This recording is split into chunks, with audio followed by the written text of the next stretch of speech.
So before I even like get into the meat of this video, I need to address something, okay? I still don't have a mic, but hey, we're still locked in, you know, we still get these videos out, you know, yeah. I feel like I had to address that one. But that's not important. What's important and what is crazy is fucking Jon Jones just retired. And Tom Aspinall is the heavyweight champ now. And I'm not gonna go on to explain the whole situation with Jon Jones and Tom Aspinall. Trust me, there's plenty of videos out there that you can look up that explain this beef. And it's not even like a beef, it's just one man running from another man, plain and simple. But I do want to say one thing on the topic of Aspinall and Jones. And this isn't a crazy take, I think we're all thinking this. When it comes down to Jon Jones' legacy, there will be more stains than there will be greatness. And the Tom Aspinall situation is the cherry on the top. And trust me, that like bothers me to say, because in that cage, in that octagon, Jones is the greatest. He's just a different animal, you know, a legend. And I know there might be some Jon Jones meat writers watching this, ready to just lay down the stats in the comments. Jon Jones in that octagon is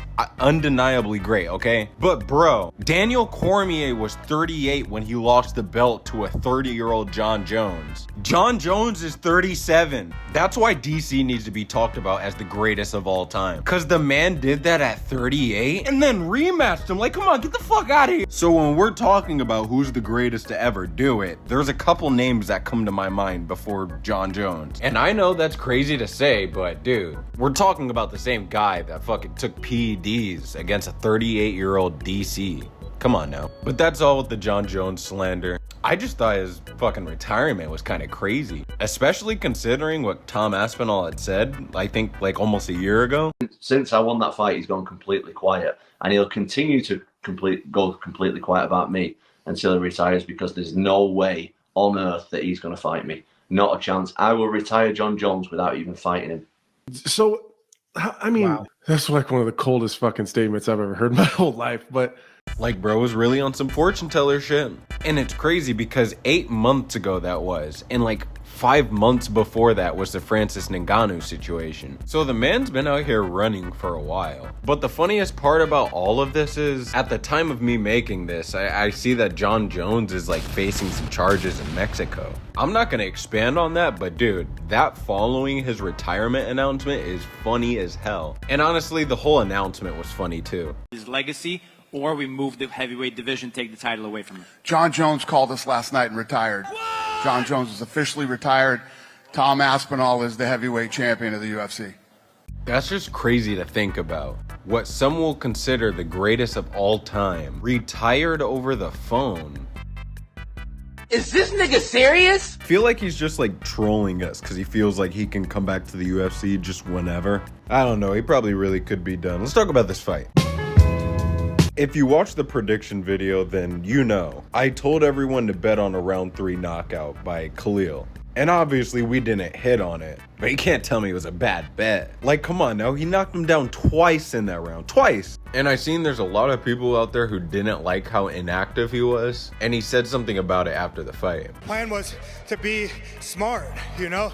I've made some mistakes in the Alex fight. This one, it's like, hey man, I get to kind of make it different decisions. I don't have to go. I gotta do what I gotta do.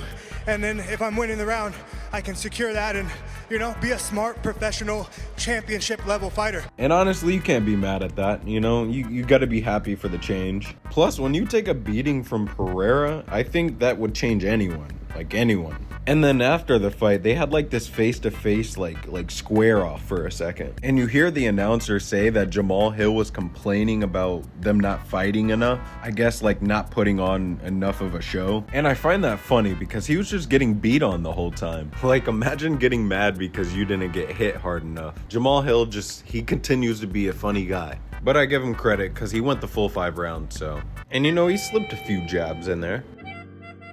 Now I want to talk about matchups. I think Jamal Hill and Dominic Reyes might make a good matchup, but with Khalil going up in 4th, I think it's time for a Yuri and Khalil fight. Oh my god, that shit would be so hard. But that's all I got for this video today. I gotta get started on the Ilya versus Charles. I'm about to lock in on that video. I posted the intro on TikTok if you guys want to see that. I also made another TikTok if you guys are like into edits and shit. I'm not consistent with it, but every now and then I get an itch to do a video, so.